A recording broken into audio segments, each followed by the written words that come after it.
இந்த Indian hotels அப்படிங்கிற இந்த கம்பெனி ஒரு ஹோட்டல்ஸ்லாம் விரும்புகிறவங்களுக்கு, அதை பற்றி செக்டரை விரும்புகிறவங்களுக்கு ஒரு நல்ல ஒரு சாய்ஸாக இருக்கும்.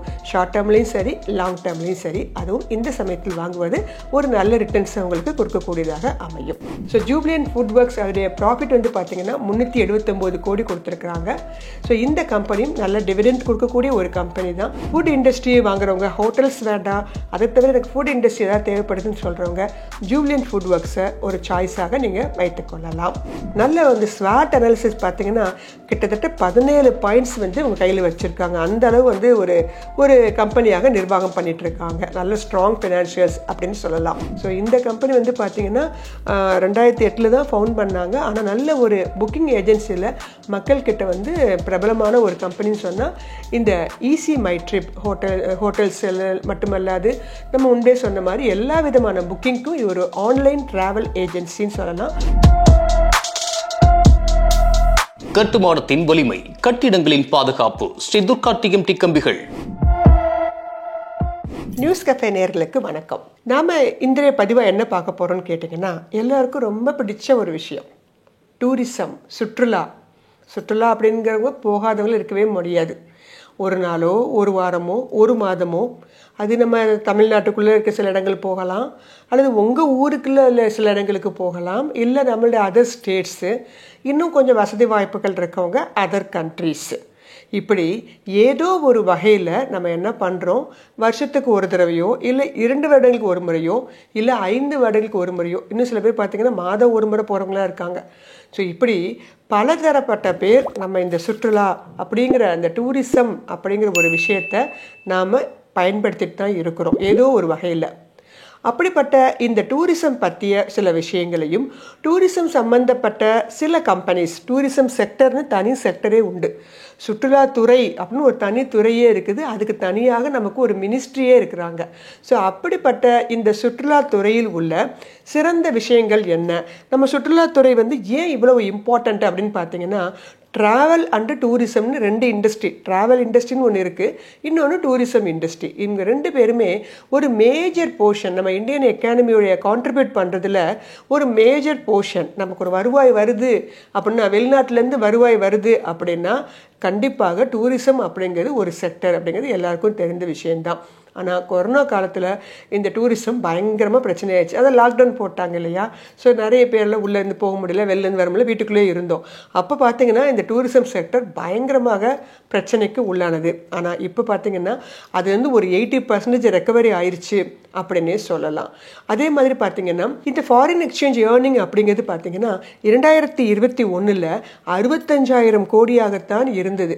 ஆனால் இப்போ பார்த்தீங்கன்னா அது 1,34,543 கோடி ரெவின்யூ வந்து நமக்கு இந்த சுற்றுலாத்துறை மூலமாக உள்ளே வந்திருக்கு அப்படின்னு ஒரு ரிப்போர்ட்டில் சொல்லியிருக்காங்க.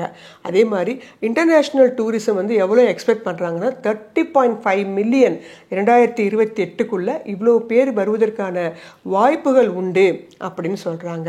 இதுக்கெல்லாம் காரணம் என்னவா இருக்க முடியும்? நம்ம இந்தியாவை பொறுத்த மட்டும் ரொம்ப அட்ராக்டிவான பீச்சஸ் இருக்குது, டிஃப்ரெண்ட் கல்ச்சர்ஸு, நமக்கு வந்து பனி சூழ்ந்த மலைகளும் இருக்குது, நல்ல பாலைவனங்களும் இருக்குது, நல்ல அழகான கடற்கரைகளும் இருக்குது. ஸோ இப்படி இயற்கை வளங்கள் அதிகமாக உள்ள இடம்னு பார்த்திங்கன்னா நம்ம இந்தியா வந்து சொல்லலாம். அதனால தான் இது வந்து நிறைய சுற்றுலா பயணிகளை வந்து நம்ம உள்நாட்டு பயணிகள் மட்டும் அல்லாது வெளிநாட்டு பயணிகளையும் ஈர்த்து கொண்டிருக்கிறது. அது இல்லாமல் பார்த்தீங்கன்னா மெடிக்கல் டூரிசம்னு சொல்லுவாங்க. மெடிக்கல் விஷயத்துக்காக ஒரு ஊர்லேருந்து இன்னொரு ஊருக்கு வந்து நம்ம வர வேண்டிய கட்டாயத்துக்கு வர்றோம். இன்னும் சில பேர் பார்த்தீங்கன்னா ஸ்பிரிச்சுவல்னு கேள்விப்பட்டிருப்பீங்க இல்லையா. ஸோ வந்து ஆன்மீக சுற்றுலான்னு சொல்கிறோம் இல்லையா, அதற்காக நம்ம ஒரு கண்ட்ரிலேருந்து இன்னொரு கண்ட்ரிக்கு வந்து நம்ம போகிறோம், இல்லை ஒரு இடத்துலேருந்து இன்னொரு இடத்துக்கு போகிறோம். ஸோ இந்த சுற்றுலா அப்படிங்கிறதுக்கு ஏதோ ஒரு காரணங்கள், ஒரு டைம் பாஸிங்காக மட்டும் இல்லாமல் நம்ம வேறு சில விஷயங்களுக்காகவும் ஒரு இடத்துலேருந்து இன்னொரு இடத்துக்கு நம்ம வந்து இடம்பெயர்றோம். அப்படி போகும்போது அதுக்கு நம்ம யூஸ் பண்ணுறக்கூடிய ட்ராவல் ஏஜென்சிஸ் இருக்காங்க. அதுக்கு எந்த மாதிரி மோட் ஆஃப் ட்ராவல் பண்ணுறோம், அது சம்மந்தப்பட்ட நிறுவனங்கள் உங்களுக்கு இருக்காங்க. அதை தாண்டி ஹோட்டல்ஸ் அப்படிங்கிறது ஒரு முக்கிய பங்கு வந்து வகிக்குது. இந்த டூரிசம் செக்டரில் வந்து ஹோட்டல்ஸ் அண்ட் ரெசார்ட்ஸ் 2 பேருமே ஒரு முக்கியமான பங்கை வகிக்கிறாங்க. ஸோ அப்படிப்பட்ட இந்த இதுலேருந்து பார்த்தீங்கன்னா கவர்மெண்ட் வந்து இந்த டூரிசம் செக்டருக்கு வந்து ஒவ்வொரு பட்ஜெட்டும் போதுமே நிதி ஒதுக்கீடு வந்து அலோகேட் பண்ணுறாங்க. அது இல்லாமல் வந்து பார்த்தீங்கன்னா கிட்டத்தட்ட 40,000 எலக்ட்ரானிக் டூரிஸ்ட் விசா வந்து அலோகேட் பண்ணியிருக்காங்க. 50,000க்கு மேலே ரெகுலர் விசா வந்து கொடுத்துருக்காங்க, டூரிஸ்ட் விசா. ஸோ இந்த மாதிரி கவர்மெண்ட்டும் பார்த்தீங்கன்னா இன்க்ரெடிபிள் இந்தியா, ஸ்வதேஷ் தர்ஷன் இந்த மாதிரி பேர்ல எல்லாம் இந்த சுற்றுலாத்துறையை ஊக்குவிப்பதற்கு நிறைய ஸ்டெப்ஸ்லாம் வந்து எடுத்துட்டு இருக்காங்க. அப்படிப்பட்ட இந்த சுற்றுலாத்துறையில் நிறைய ஷேர்ஸ் வந்து இருக்கு. அதில் உங்களுக்கு அதிகமாக மக்களுக்கு பிடிக்கக்கூடிய சில கம்பெனி ஷேர்ஸுடைய பதிவுகளை மட்டும் இந்த பதிவில் வந்து நான் கொடுக்கறதுக்காக வந்திருக்கேன். இதில் வந்து பார்த்தீங்கன்னா ஒரு 5 கம்பெனி வந்து நம்ம பார்க்க போகிறோம். எல்லாமே சுற்றுலா சம்மந்தப்பட்டது. மெயினாக பார்த்தீங்கன்னா ஹோட்டல்ஸு, ரெண்டாவது புக்கிங் ஏஜென்சி. இதில் இருக்கக்கூடிய கம்பெனி என்ன, அவங்களுடைய போக்கு எப்படி இருக்குது அப்படிங்கிறத நம்ம இந்த பதிவில் தெரிஞ்சுக்கலாம். இதில் நம்ம ஏற்கனவே பார்த்தீங்கன்னா மெயினாக சுற்றுலா அப்படின்னு எடுத்துக்கிட்டிங்கன்னா ஐஆர்சிடிசியை நம்ம வந்து ஃபஸ்ட்டு கம்பெனியாக சொல்லலாம். ஆனால் நம்ம இந்த ஐஆர்சிடிசியை பற்றி மோனோபோலி ஸ்டாக்ஸ்லையும் பார்த்துட்டோம், ரயில்வே ஸ்டாக்ஸ்லையும் பார்த்துட்டோம். ஸோ அதனால் அதை பற்றி நிறைய விஷயங்களை நம்ம தெரிஞ்சுக்கிட்டோம். அப்படிங்கிறதுனால அதற்கு அடுத்தபடியாக இந்த டூரிசம் செக்டரில் இருக்கக்கூடிய சில கம்பெனிஸ்களை பற்றி நம்ம வந்து பார்க்க போகிறோம். அதில் மெயினாக நம்ம ஃபஸ்ட்டு பார்க்க போகிறது யாருன்னு பார்த்தீங்கன்னா ஹோட்டல்ஸு. ஹோட்டல்ஸை பொறுத்த மட்டும் டாடா குரூப்போட ஒரு ஹோட்டல் பற்றி பார்க்க போகிறோம். டாடா குரூப்பு கால் பதிக்காத இடங்களே இல்லை அப்படின்னே சொல்லலாம். இப்போ ரீசெண்டாக பார்த்தீங்கன்னா கிட்டத்தட்ட 30 lakh crores இந்தியாவிலே வந்து ஃபஸ்ட்டாக ஒரு காங்க்ளமேட் கம்பெனியாக வந்திருக்காங்க. 30 lakh crores மார்க்கெட் கேப் உள்ள மொத்தமாக ஓவராலாக எல்லாம் அவங்களுடைய லிஸ்டட் கம்பெனி எல்லாத்தையும் சேர்த்தா. ஸோ அந்த அளவு ஒரு சிறப்பான அந்த டாடா குரூப்பில் இருக்கக்கூடிய டூரிசம் சம்மந்தப்பட்ட ஒரு கம்பெனியை நம்ம பார்க்க போகிறோம். அதுக்கு பேர் என்னன்னு கேட்டிங்கன்னா இந்தியன் ஹோட்டல்ஸ் அப்படின்னு சொல்லுவோம். நம்மளாம் இந்தியன் ஹோட்டல்ஸ்னால் உங்களுக்கு தெரிய வாய்ப்பு இல்லை. ஆனால் இன்னொரு பேர் சொன்னால் எல்லாருக்குமே தெரியும், தாஜ் ஹோட்டல்ஸு. ஸோ தாஜ் ஹோட்டல்ஸோடைய அந்த பிராண்டை இந்தியன் ஹோட்டல்ஸ் வந்து இந்த பிராண்டில் வந்து இருக்கிறாங்க. இங்கே நம்ம ஷேர் மார்க்கெட்டில் அவங்களுடைய நேம் வந்து இந்தியன் ஹோட்டல்ஸ் அப்படிங்கிற பேரில் லிஸ்டட் ஆகிருக்கு. இப்போ கரண்ட்டாக அவருடைய மார்க்கெட் ப்ரைஸ் பார்த்தீங்கன்னா 535. நான் அந்த பதிவு சொல்லும்போது முன்ன பின்ன ரேட் இருக்கும், உங்கள்கிட்ட ரீச் ஆகும்போது 535 அப்படிங்கிற இடத்துல வந்து ட்ரேட் ஆகிட்டு இருக்கு. ஒரு டார்கெட்டாக வந்து பார்த்தீங்கன்னா கிட்டத்தட்ட 650-700 வந்து டார்கெட் வச்சுருக்காங்க. மெயினாக நான் அந்த டூரிசம் செக்டரை இந்த சமயத்தில் சொல்கிறதுக்கு காரணம் பெரும்பாலும் அடுத்து சம்மர் வெக்கேஷன். ஸோ சம்மர் வெக்கேஷனை பொறுத்த மட்டும் நிறைய பேர் வந்து பார்த்தீங்கன்னா ட்ராவல் அண்ட் டூரிசம் பண்ணுவோம். அதனால் இந்த டூரிசம் சம்மந்தப்பட்ட இந்த கம்பெனிஸ்லாம் நீங்கள் வாங்கி வச்சிங்கன்னா அது உங்களுக்கு ஷார்ட் டேர்ம்லேயும் பெனிஃபிட்டாக இருக்கும். இல்லை நான் லாங் டேர்மில் வச்சுக்கணும்னு விரும்புகிறேன் அப்படிங்கிறவங்களுக்கும் இது ஒரு பெனிஃபிட்டாக இருக்கும். அதனால தான் இந்த டூரிசம் சம்மந்தப்பட்ட கம்பெனியை நம்ம இந்த பதிவில் பார்த்துட்ருக்கோம். ஸோ இவங்க வந்து தாஜ் ஹோட்டல் அப்படிங்கிற பேரில் நிறைய ஒரு ஹோட்டல் செயின் ஆஃப் கம்பெனிஸ்னே சொல்லலாம். அந்த மாதிரி ஒரு கம்பெனி 200 லக்ஸரி ஹோட்டல் எல்லாமே உங்களுக்கு தெரிஞ்சிருக்கும். ஸ்டார் ஹோட்டல்ஸ் 200+ ஹோட்டல்ஸ் இன் 12 கண்ட்ரீஸில் இருக்காங்க. North America, UK, Africa, Sri Lanka எல்லா இடத்துலையும் இந்த ஹோட்டல்ஸ் இருக்கிறாங்க. இந்த கம்பெனியோடைய எம்கேப் பார்த்தீங்கன்னா கிட்டத்தட்ட வந்து 74,715 கோடி. இவங்க டிவிடெண்ட் ஈல்டு கொடுக்கக்கூடிய கம்பெனி. ஹோட்டல்ஸாக இருந்தால் கூட நல்ல ப்ராஃபிட்டபிள் கம்பெனி. அதனால் உங்களுக்கு நல்ல டிவிடெண்ட்டும் உங்களுக்கு கிடைக்குது. அதே மாதிரி இந்த மாதிரி ஹோட்டல்ஸ் கம்பெனிஸ்லாம் நீங்கள் வாங்கும்போது, அதே மாதிரி புக்கிங் ஏஜென்சி கம்பெனிஸ்லாம் நீங்கள் வாங்கும்போது, நீங்கள் ட்ராவல் பண்ணும்போதும் you are one of the share holders. So அந்த நம்பர்ஸ்லாம் வச்சுருந்தோம் அப்படின்னா அங்கே தனி கேட்டகரியே வச்சுருப்பாங்க. உங்களுக்கு சில டிஸ்கவுண்ட்ஸ்லாம் கிடைக்கிறதுக்கு கூட இந்த ட்ராவல் அண்ட் டூரிசம் செக்டரில் உள்ள கம்பெனிகள்லாம் தந்துட்டுருக்காங்க. சில பேர் பணமாக கொடுத்துருவாங்க. சில பேர் இந்த மாதிரி என்ன பண்ணுவாங்க, உங்களுக்கு டிஸ்கவுண்ட் கூப்பன்ஸ் மாதிரிலாம் உங்களுக்கு இப்போலாம் வாட்ஸ்அப்பில் நம்பரே அனுப்பிடுறாங்க. நீங்கள் அதை அப்ளை பண்ணி நீங்கள் போகும்போது நீங்கள் அதை என்ன பண்ணிக்கலாம், யூஸ் பண்ணிக்கலாம்.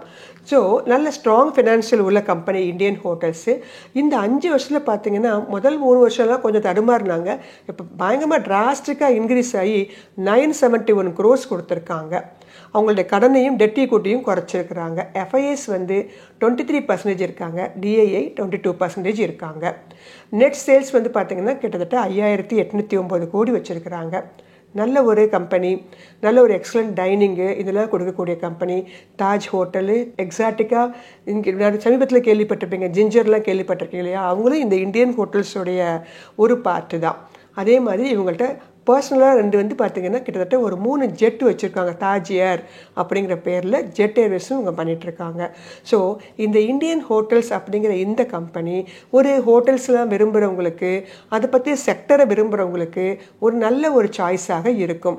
ஷார்ட் டேர்ம்லேயும் சரி, லாங் டேர்ம்லேயும் சரி, அதுவும் இந்த சமயத்தில் வாங்குவது ஒரு நல்ல ரிட்டர்ன்ஸ் அவங்களுக்கு கொடுக்கக்கூடியதாக அமையும். இரண்டாவதாக நம்ம பார்க்க போகிற கம்பெனியும் ஹோட்டல்ஸ் தான் பார்க்க போகிறோம். ஈஸ்ட் இந்தியன் ஹோட்டல்ஸ் அப்படின்னு இதுக்கு பேர். இதோடைய ஷார்ட் ஃபார்மாக EIH அப்படிங்கிற பேரில் வந்து ட்ரேட் ஆகிட்டு இருக்கு. இதுவும் அதே மாதிரி தான். இந்த பேரை வச்சு சொன்னால் இது ஏதோ ஒரு ஹோட்டல் அப்படின்னு நினச்சிட்டு இருப்பீங்க. நான் ஒரு பேர் சொல்கிறேன், அந்த பேர் சொன்னாலே உங்களுக்கு அந்த ஹோட்டலுடைய முக்கியத்துவம் உங்களுக்கு தெரிஞ்சிடும். இவங்க யாருன்னு கேட்டிங்கன்னா Oberoi group of hotels and resorts. இப்போ உங்களுக்கு புரிஞ்சிருக்கும். ஸோ இந்த கம்பெனி வந்து பார்த்திங்கன்னா இவங்களும் லக்ஸரி ஹோட்டல்ஸ், ஸ்டார் ஹோட்டல்ஸ்லாம் பண்ணக்கூடிய ஒரு கம்பெனி. 30+ ஹோட்டல்ஸ் இன் 6 கண்ட்ரீஸில் வச்சுருக்காங்க. கிட்டத்தட்ட 5000 ரூம்ஸ்லாம் இந்த கம்பெனியில் வந்து அலாட் ஆகி இருக்குது, இவங்க வச்சுருக்காங்க. ஸோ இவங்க வந்து ட்ரிடென்ட் அப்படிங்கிற பேரில், அப்புறம் வந்து ஃப்ளைட் கிச்சன்ஸு, லவுஞ்சர்ஸு, இதெல்லாம் வந்து ஏர்போர்ட்டில் இதெல்லாம் வந்து எடுத்து பண்ணக்கூடிய ஒரு நிறுவனமாக இருக்கிறாங்க.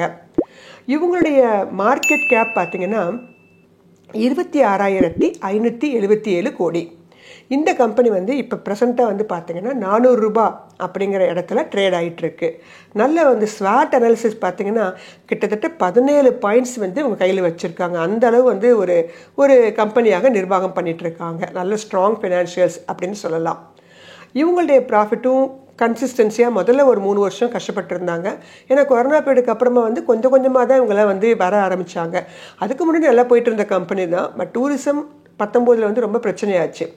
ஸோ நெட் ப்ராஃபிட் வந்து 319 கோடி அந்த மாதிரி வச்சுருக்கிறாங்க. டெட் ஈக்விட்டியும் குறைச்சிட்டு வர்றாங்க. ஆனால் இங்கே வந்து பார்த்திங்கன்னா பப்ளிக் நாம தான் வந்து அதிகமான ஷேர் ஹோல்டிங் வச்சுருக்கோம். கிட்டத்தட்ட 49% வந்து கையில் வச்சுருக்கோம். மற்றவங்க ப்ரமோட்டர் 32 வச்சுருக்காங்க. DIA domestic institutional investors 14%. இவங்கள்ட்ட வந்து நெட் சேல்ஸ் வந்து ஒரு 2000 கோடிக்கு மேலே நெட் சேல்ஸ் வச்சுருக்காங்க. There the luxury hotels, resorts, car and bus booking rentals பண்ணுறது. அது இல்லாமல் பார்த்திங்கன்னா முக்கியமாக ஏர்போர்ட்டில் வந்து கேட்ரிங் சர்வீஸ் பண்ணுறது, அப்புறம் லக்ஸரி க்ரூசியஸ்லாம் கேரளாலலாம் வச்சுருக்காங்க. ஸோ அந்தளவு ஒரு பிரபலமான ஓபராய் குரூப்போட கம்பெனியாக இந்த EIH அப்படிங்கிற கம்பெனி நம்ம வந்து சொல்லலாம். ப்ரெசென்ட்டாக 400 ரூபாயில் ட்ரேட் ஆகிட்டு இருக்க இந்த கம்பெனி வேறு எக்ஸ்பெக்டிங் ஒரு 500 to 600 ருபீஸ் அடுத்த 1 or 2 இயர்ஸில் வருவதற்கான வாய்ப்புகள் உண்டு. இன்னும் நிறைய ஹோட்டல்ஸ் வந்து இவங்க வந்து பிளான் வச்சுருக்காங்க. புதுசாக வந்து இப்போ நமக்கு வந்து புதுசாக கோயிலெலாம் திறந்துருக்காங்க இல்லையா, இந்த இடங்கள்லாம் இந்த ஹோட்டல்ஸ் எல்லாமே ஒரு புது ஹோட்டல்ஸை வந்து திறக்கணும். ஏன்னா நிறைய ஸ்பிரிச்சுவல் டூரிசம் வரதுக்கான வாய்ப்புகள் உண்டு இல்லையா. ஸோ ஹோட்டல்ஸ் வந்து அங்கெல்லாம் வந்து ஃபார்ம் பண்ணுறாங்க அப்படின்னா அவங்களுடைய ப்ராஃபிட் வந்து இன்க்ரீஸ் ஆகும். அப்போ அந்த கம்பெனி ஷேரில் இன்வெஸ்ட் பண்ணுற நமக்கும் ஓரளவு நல்ல ப்ராஃபிட் கிடைப்பதற்கான வாய்ப்புகள் உண்டு. ஸோ இந்த ஓபராய் அதை பற்றிய விரும்புகிறவங்க, அந்த ஹோட்டல் செயின்ஸ் ஆஃப் குரூப்ஸை விரும்புகிறவங்க இந்த EIH அப்படின்னு சொல்லக்கூடிய இந்த கம்பெனியை உங்களுடைய போர்ட்ஃபோலியோவில் நீங்கள் சேர்த்து வச்சுக்கலாம். மூன்றாவதாக நம்ம பார்க்க போகிறது என்ன கம்பெனின்னு பார்த்தீங்கன்னா ஈஸி மை ட்ரிப் அப்படின்னு சொல்லக்கூடிய ஒரு கம்பெனி, அல்லது ஈஸி ட்ரிப் பிளானர்ஸ் அப்படின்னு சொல்லுவாங்க. இவங்க யாருன்னு கேட்டிங்கன்னா ஆன்லைன் புக்கிங் ஏஜென்சி. நம்ம இந்தியன் மார்க்கெட்டில் வந்து இவங்க ஈஸி மை ட்ரிப் அப்படிங்கிற பேரில் இருக்காங்க. மேக் மை ட்ரிப் அப்படிங்கிறது வந்து பார்த்திங்கன்னா குளோபல் லெவலில் புக்கிங் பண்ணக்கூடிய ஒரு company. So there all the IRCTC எப்படி இருக்குது, அவங்க ஃபுல்லாக ட்ரெயின் மட்டும்தான். இவங்க வந்து அப்படி கிடையாது, எல்லா புக்கிங்கும் பண்ணிகிட்ருக்காங்க. ஃபார் எக்ஸாம்பிள் ஃப்ளைட்டு, அப்புறம் ஹோட்டல் புக்கிங் பண்ணுறாங்க, பஸ்ஸு, கேபு, எதுக்கு வேணாலும் உங்களுக்கு வந்து ஆன்லைன் புக்கிங் வந்து பண்ணக்கூடிய ஒரு நிறுவனமாக இருக்கக்கூடிய கம்பெனி ஈஸி மை ட்ரிப்பு. இப்போ தான் ரீசெண்டாக வந்து அவங்க வந்து லான்ச் பண்ணி IPO வழியாக வந்து அதுக்கப்புறம் பார்த்திங்கன்னா நல்லா பயங்கரமாக அப்பில் போய் டிவிடெண்ட் கொடுத்தாங்க, அப்புறம் நல்ல போனஸ் கொடுத்தாங்க, ஸ்ப்ளிட் பண்ணி இப்போ கரண்ட்டாக வந்து பார்த்திங்கன்னா 51 ரூபா, ரொம்ப நாளாக 40 ரூபா நிலையில நின்றுட்டு இருந்தாங்க. இப்போ தான் மூமெண்ட்டு, ஏன்னா நம்மளுடைய பிரச்சனையாச்சு இல்லையா, லக்ஷத்தீவு அந்த மாலத்தீவு பிரச்சனை வந்தப்போ இவங்களுக்கு வந்து ஒரு பூம் கொடுத்துட்டாங்க. ஏன்னா இவங்க எல்லா ப்ராஜெக்டையும் மாலத்தீவு சம்மந்தப்பட்ட எல்லா ப்ராஜெக்டையுமே கட் பண்ணிவிட்டு லக்ஷதீபுக்கு வந்து ஒரு 5 பேக்கேஜஸ் மாதிரிலாம் கொடுக்க ஆரம்பித்தாங்க. ஸோ திடீர்னு பார்த்தீங்கன்னா 40 ரூபா தான் ரொம்ப நாளாக ட்ரேட் ஆகிட்டே இருந்துச்சு. சடனாக பார்த்தீங்கன்னா இப்போ 51 ரூபா அப்படிங்கிற நிலமையில வந்து ட்ரேட் ஆகிட்டு இருக்கு. ஸோ இந்த கம்பெனியோட எம்கேப் வந்து ஸ்மால் கேப் கம்பெனி தான். 9,000 crores அப்படிங்கிற லெவலில் வந்து இவங்க ட்ரேட் ஆகிட்டு இருக்காங்க. இவங்களும் டிவிடெண்ட் தரக்கூடிய கம்பெனி. இவங்க நான் முன்ன சொன்ன மாதிரி உங்களுக்கு என்ன பண்ணுவாங்க, கூப்பன்ஸ் மாதிரி கொடுத்துருவாங்க. மணியாக கொடுக்கறதுக்கு பதிலாக கூப்பன்ஸ் கொடுத்துருவாங்க. நீங்கள் ட்ராவல் பண்ணும்போது புக்கிங் பண்ணும்போது அந்த கூப்பன் கோடை யூஸ் பண்ணிங்கன்னா மற்றவங்கள விட உங்களுக்கு கொஞ்சம் ஒரு ரிடக்ஷன் கிடைப்பதற்கான வாய்ப்புகள் உண்டு. நல்ல ஸ்ட்ரென்த்தான கம்பெனி தான். இந்த கம்பெனி வந்து பார்த்தீங்கன்னா இன்சூரன்ஸ் அவங்க வந்து பிளான் பண்ணியிருக்காங்க. இன்சூரன்ஸ் செக்மெண்ட்டையும் உங்களை சேர்க்கணும். ஏன்னா ட்ராவல் பண்ணும்போது ஏதாவது பிரச்சனை வந்துருச்சுன்னா ஸோ அதுக்கு சேர்ந்து ஒரு இன்சூரன்ஸ் ஸ்கீம் மாதிரிலாம் கொடுக்கணும். அந்த மாதிரிலாம் தே ஆர் பிளானிங். இவங்களுடைய ப்ராஃபிட் வந்து கண்டினியூஸாக இன்க்ரீஸ் தான் ஆகிட்டுருக்கு. ப்ரெசென்ட்டாக 146 கோடி ரூபாய் வந்து ப்ராஃபிட் காமிச்சிருக்காங்க. டெட் ஈக்விட்டி 0.17 இருக்காங்க. நெட் சேல்ஸ் வந்து 429 கோடியில் இருக்காங்க. ப்ரமோட்டர்ஸ் நல்ல பர்சன்டேஜ் 64% வச்சுருக்காங்க. பப்ளிக் வந்து 31% வச்சுருக்கோம். ஸோ இந்த கம்பெனி வந்து பார்த்திங்கன்னா 2008 தான் ஃபவுண்ட் பண்ணாங்க. ஆனால் நல்ல ஒரு புக்கிங் ஏஜென்சியில் மக்கள்கிட்ட வந்து பிரபலமான ஒரு கம்பெனின்னு சொன்னால் இந்த ஈஸி மை ட்ரிப் ஹோட்டல்ஸ் மட்டுமல்லாது நம்ம முன்பே சொன்ன மாதிரி எல்லா விதமான புக்கிங்க்கும் இது ஒரு ஆன்லைன் ட்ராவல் ஏஜென்சின்னு சொல்லலாம். ஸோ ஒரு சின்ன கம்பெனி ஒரு மார்க்கெட் கேப் வந்து கம்மியாக உள்ள ஒரு கம்பெனி தேர்ந்தெடுக்கணும், அதே சமயம் டூரிசம் செக்டரில் இருக்கணும்னு விரும்புகிறவங்களுக்கு இந்த ஈஸி மை ட்ரிப் அப்படிங்கிறது ஒரு நல்ல சாய்ஸாக இருக்கும். 4வதாக நம்ம பார்க்க போகிற கம்பெனி ஹோட்டல்ஸு புக்கிங் ஏஜென்சி இதெல்லாம் பார்த்துட்டோம். இது இல்லாது ஹோட்டல்ஸே பார்த்துட்டு இருக்க வேண்டாமே, இது இல்லாமல் ஒரு கம்பெனி பார்க்க போகிறோம். அந்த கம்பெனி பேர் ஜூப்ளியன்ட் ஃபுட் அப்படின்னு பேர். ஜூப்ளியன்ட் குரூப்ஸில் இருக்கக்கூடிய ஒரு ஃபுட் இண்டஸ்ட்ரி. இதுவும் நான் இப்போ ஜூப்ளியன்ட் ஃபுட்டுன்னு சொன்னால் உங்களுக்கு பெருசாக சில பேருக்கு தெரியும், சில பேருக்கு தெரியாது. ஆனால் நான் ஒரு பேர் சொன்னால் எல்லாருக்குமே தெரிஞ்சிடும். அந்த பேர் என்னன்னு கேட்டிங்கன்னா டொமினோஸ் பீஸா. ஸோ பீஸா இப்போ லேட்டஸ்ட்டாக பார்த்தீங்கன்னா கடந்த 10-15 வருஷமாக மக்கள்கிட்ட பிரபலம். எல்லா மால், பெரிய பெரிய கடைகள், பெரிய பெரிய சிட்டிஸில், ஈவன் சின்ன சிட்டிஸில் கூட பீஸா அப்படிங்கிறது எல்லாருக்கும் தெரிந்த ஒரு விஷயமாக, தெரிந்த ஒரு உணவுப் பொருளாகவே மாறிடுச்சுன்னு சொல்லலாம். அப்படிப்பட்ட ஒரு கம்பெனி தான் இந்த ஜூப்ளியன்ட் ஃபுட் ஒர்க்ஸ்னு சொல்லக்கூடிய இந்த கம்பெனி. இவங்களும் பார்த்தீங்கன்னா போனஸு ஸ்டாக்லாம் ஸ்ப்ளிட்லாம் பண்ணாங்க. ஸோ அதன் காரணமாக இவங்களுடைய கரண்ட் மார்க்கெட் ப்ரைஸ் 478 அப்படிங்கிற நிலமையில வந்து ப்ரெசென்ட்டாக ட்ரேட் ஆகிட்டுருக்கு. இந்த கம்பெனி வந்து பார்த்திங்கன்னா நம்மளுடைய இந்தியா மட்டும் இல்லாது நேபாள், பங்களாதேஷ், ஸ்ரீலங்கா எல்லா இடத்துலையும் இவங்களுடைய ஒரு ஃபாஸ்டஸ்ட் ஒரு செயின் ஃபுட் இண்டஸ்ட்ரின்னு சொன்னால் இந்த பீஸா அப்படிங்கிற இந்த ஜூப்ளியன்ட் ஃபுட் ஒர்க்ஸை நீங்கள் சொல்லலாம். கிட்டத்தட்ட 602 கடை ஷாப்லாம் வச்சுருக்காங்க. இன்னும் நிறைய மால், நிறைய இடங்களில் இவங்களுடைய கவுண்டர் வந்து ஓப்பன் பண்ணணும் அப்படிங்கிற பிளானிங்கில் இருக்கிறாங்க. ஸோ பீஸாவுடைய உற்பத்தியில் வந்து இந்த டொமினோஸ் பீஸா கிட்டத்தட்ட 67% வந்து பிடிச்சி வச்சுருக்காங்க. அப்படிப்பட்ட இந்த கம்பெனியுடைய மார்க்கெட் கேப் அப்படின்னு பார்த்தீங்கன்னா கிட்டத்தட்ட 3,14,000 கோடி. இது வந்து ஒரு லார்ஜ் கேப் கம்பெனி தான். ஸோ தாராளமாக ஒரு ஃபுட் இண்டஸ்ட்ரியை வாங்கணும்னு நினைக்கிறவங்க, இந்த மாதிரி பீஸா விரும்பிகள், பீஸா போய் சாப்பிட்றது மட்டும் இல்லை, இந்த மாதிரி ஷேர்ஸும் வாங்கி வைங்க. ஒரு 10 வருஷத்துக்கு முன்னாடி இது வந்து பார்த்தீங்கன்னா ரொம்ப கம்மியாக இருந்த ஷேர் தான். அதுக்கப்புறமா ரொம்ப நல்ல வளர்ச்சி கொடுத்து ஸ்டாக்கெல்லாம் ஸ்ப்ளிட் பண்ணி தற்போது இந்த நிலைமையில் வந்து உங்களுக்கு ட்ரேட் ஆகிட்டுருக்கு. ஸோ நீண்ட கால அடிப்படையில் வாங்குறவங்க தாராளமாக வாங்கலாம். ஏன்னா நெட் சேல் பார்த்தீங்கன்னா 5,158 கோடி. ப்ரமோட்டர் வந்து பார்த்தீங்கன்னா 41% வச்சுருக்கிறாங்க. FIIs 27%, DII 22%. ஸோ FIIஸும் பார்த்தீங்கன்னா இன்க்ரீஸ் ஆகிட்டு வராங்க. ஸோ அதன் காரணமாக உங்களுக்கு என்ன பண்ண ஆரம்பிக்கும், உங்களுக்கு ரேட் வந்து ஏறுவதற்கான வாய்ப்புகள் உண்டு. ஸோ ஜூப்ளியன்ட் ஃபுட் ஒர்க்ஸ் அதோடைய ப்ராஃபிட் வந்து பார்த்தீங்கன்னா 379 கோடி கொடுத்துருக்குறாங்க. ஸோ இந்த கம்பெனியும் நல்ல டிவிடெண்ட் கொடுக்கக்கூடிய ஒரு கம்பெனி தான். தாராளமாக ஃபுட் இண்டஸ்ட்ரியை வாங்குறவங்க, ஹோட்டல்ஸ் வேண்டாம், அதை தவிர எனக்கு ஃபுட் இண்டஸ்ட்ரி ஏதாவது தேவைப்படுதுன்னு சொல்கிறவங்க ஜூப்ளியன்ட் ஃபுட் ஒர்க்ஸை ஒரு சாய்ஸாக நீங்கள் வைத்துக்கொள்ளலாம். இறுதியாக நம்ம பார்க்க போகிறது நம்ம புதுசாக ஐபிஓவில் அடுத்த வாரம் தான் வர்றாங்க. இந்த பதிவின் போது பார்த்திங்கன்னா அவங்க ஐபிஓவில் வந்திருக்காங்க. யாருன்னு கேட்டிங்கன்னா the Park hotels. So hotel விரும்பிகள் இந்தியன் ஹோட்டல்ஸ் வாங்கலாம், ஒபராய் ஹோட்டல்ஸ் வாங்கலாம். பார்க் ஹோட்டல்ஸ் வாங்கணும்னு விருப்பப்படுறவங்க இப்போ தான் புதுசாக வந்து லான்ச் ஆகி வரப்போகிறாங்க. ப்ரெசென்ட்டாக அவங்க ரேட் வந்து பார்த்திங்கன்னா 155 ரூபா அப்படின்னு ஃபிக்ஸ் பண்ணியிருக்காங்க. பட் சப்ஸ்கிரிப்ஷன் லெவல் வந்து கொஞ்சம் அதிகமாகவே இருக்குது. ஸோ அதன் காரணமாக உங்களுக்கு ஒரு 180 200 ரூபா வரையில் வந்து உங்களுக்கு அன்றைக்கி காலையில் ஓப்பன் ஆகலாம். ஸோ ஒரு புது கம்பெனி, இவங்களுடைய இஷ்யூ சைஸ் பார்த்திங்கன்னா கிட்டத்தட்ட 920 crores புக் பில்ட் இஷ்யூ தான். இவங்க வந்து பார்க்கு அப்படிங்கிற பேரில் தான் அவங்களுக்கு வந்து இருக்கிறாங்க. அது இல்லாமல் நிறைய ரெஸ்டாரண்ட்ஸ், கிட்டத்தட்ட 80 ரெஸ்டாரண்ட்ஸ், நைட் கிளப்ஸு, பார்ஸு இதெல்லாம் அதிகமாக வச்சுருக்கக்கூடிய ஒரு ஹோட்டலு. கிட்டத்தட்ட 27 ஹோட்டல்ஸ் வந்து வச்சுருக்காங்க, ஸ்டார் ஹோட்டல்ஸு இந்த மாதிரி வச்சுருக்காங்க. ஸோ இவங்க வந்து இந்தியாவை பொறுத்த மட்டும் 8th ரேங்க்கில் வந்து ஸ்டார் ஹோட்டல்ஸ் வரிசையில் இருக்கிறாங்க. ஸோ இந்த பார்க் ஹோட்டல்ஸ் வந்து இப்போ தான் லிஸ்டட் கம்பெனியாக நம்ம எக்ஸ்சேஞ்சுக்குள்ளே வரப்போகுது. ஸோ ஏற்கனவே ஹோட்டல்ஸ் விரும்பிகள் எதுவும் ஹோட்டல் வாங்கலாம்னு நினச்சிட்டு இருந்தவங்க இன்னும் வாங்கலை அப்படின்னா அவங்களுக்கு இந்த பார்க் ஹோட்டலில் ரேட் வந்து உங்களுக்கு 200 ரூபாய்க்கு உள்ளே தான் இருக்குது. ஸோ தாராளமாக இந்த பார்க் ஹோட்டல்ஸை 12ஆம் தேதியிலேருந்து மார்க்கெட்டில் அவைலபிள். நீங்கள் இந்த லாங் டேர்மில் வாங்கி வச்சிங்கன்னா, இன்னும் இந்தியன் ஹோட்டல்ஸு, ஒபராய் ஹோட்டல்ஸு எல்லாருமே இந்த மாதிரி ரொம்ப கம்மியான ரேட்டில் 100 ரூபா 200 ரூபா ரேஞ்சில் வந்து தான் இன்றைக்கி இந்த லெவலில் ட்ரேட் ஆகிட்டு இருக்காங்க. ஸோ பார்க் ஹோட்டல்ஸ் விரும்பிகள் இல்லை ஹோட்டல்ஸ் ஸ்டார் ஹோட்டல்ஸ் வாங்கணும்னு நினைக்கிறவங்க, நம்மளால அவ்வளோ பெரிய ஹோட்டல்ஸை வாங்க முடியாது, நிர்வாகம் பண்ண முடியாது. நம்மளால் முடிஞ்ச அளவுக்கு அந்த ஷேர்ஸை வாங்கினோம்னா அந்த ஹோட்டல்ஸ்லாம் விரிவாக்கம் அடையும் போது நம்மளுடைய ஷேரும் என்ன ஆகும், ஆட்டோமேட்டிக்காக வளரும். ஸோ டூரிசம் சம்மந்தப்பட்ட துறைகளை வந்து பார்த்திங்கன்னா திடீர்னு தான் உங்களுக்கு வந்து ஒரு நல்ல growth கொடுக்கும். ரெகுலராக வந்து எப்போதும் போல், ஏன்னா அது வந்து எப்போதும் நீட்ஸ் உள்ள ஒரு செக்டர் கிடையாது. ஆனால் அதே சமயம் எல்லாராலும் விரும்பப்படுகக்கூடிய ஒரு செக்டர்.